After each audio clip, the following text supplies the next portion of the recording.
नमस्कार दोस्तों, एक बार फिर से स्वागत है आपका हमारे YouTube चैनल एजुटेक लाइव पर। आज का वीडियो बहुत इंटरेस्टिंग होने वाला है।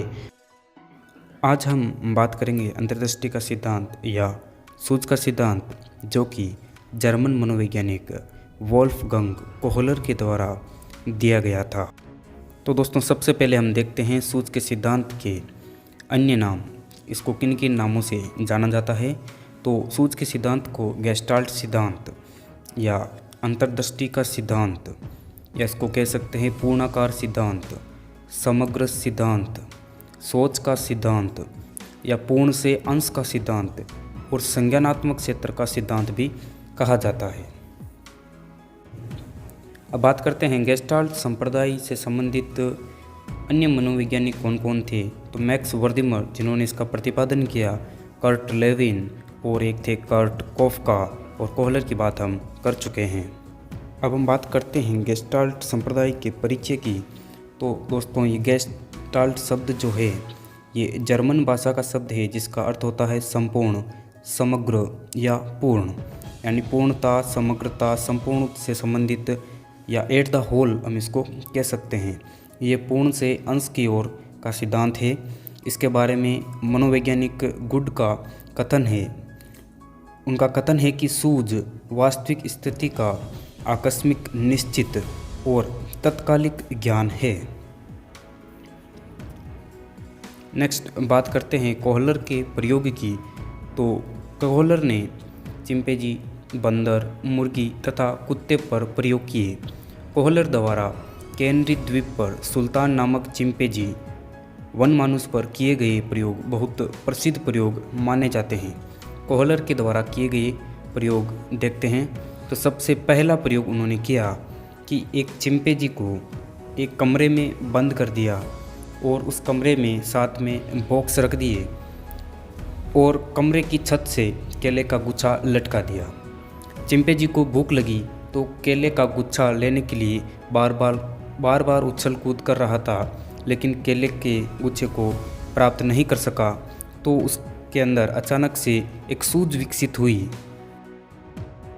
तो सुल्तान ने एक बक्सा लिया और केले के गुच्छे के नीचे रखा, फिर उसके ऊपर चढ़कर उछलकर केला प्राप्त करने की कोशिश की, तो उसने केले का गुच्छा प्राप्त कर लिया।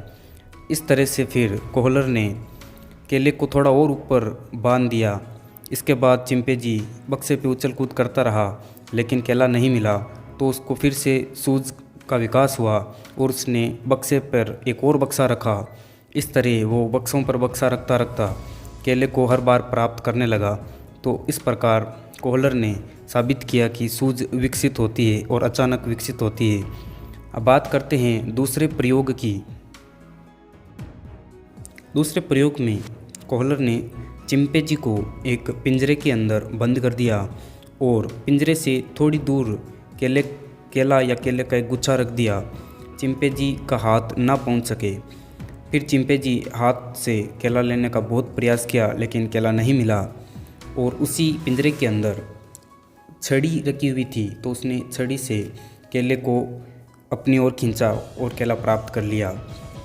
इसके बाद केले को थोड़ा और दूर रखा गया और पिंजरे के अंदर ऐसी दो छड़ियाँ रखी गई जो आपस में जुड़ सके। तो चिंपैंजी के फिर से दिमाग में सूझ विकसित हुई और उसने दोनों छड़ियों को जोड़ लिया तथा दोनों छड़ियों को जोड़कर केले को अपनी ओर खींचा तथा केला प्राप्त कर लिया।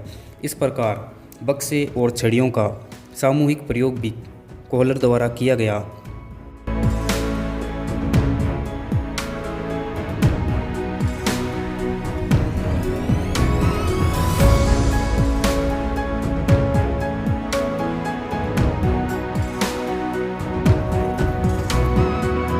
अब हम बात करते हैं अंतर्दृष्टि सिद्धांत के शैक्षिक निहितार्थ या शैक्षिक महत्व की।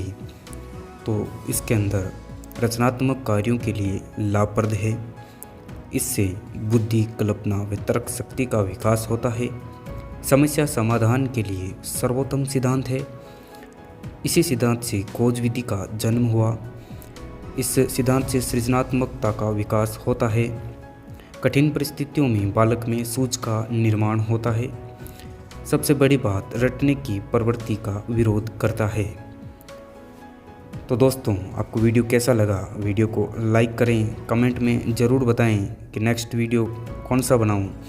इसके साथ ही अपने दोस्तों के साथ ज़रूर शेयर करें ताकि वो भी इस वीडियो को एंजॉय कर सके। अभी तक सब्सक्राइब नहीं किया तो हमारे यूट्यूब चैनल को ज़रूर सब्सक्राइब करें और बेल आइकन को ज़रूर दबाएं। धन्यवाद दोस्तों, मिलते हैं अगले वीडियो में।